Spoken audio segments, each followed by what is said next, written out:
On today's episode of Wise Words from My 5-year-old, I was making meatloaf the other night for dinner, and I tend to oversalt dishes, and so I've learned to undersalt things rather than oversalt because it's much easier to add salt later as opposed to trying to take it out once it's in.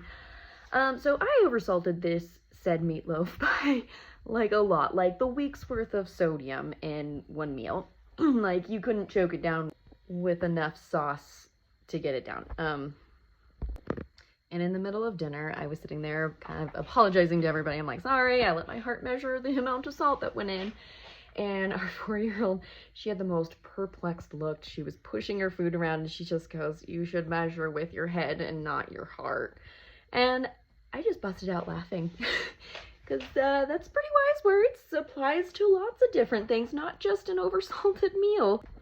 There's a lot of scenarios that if you measured with your head and not your heart would turn out a lot better. There's your wise words from a 5-year-old for the week.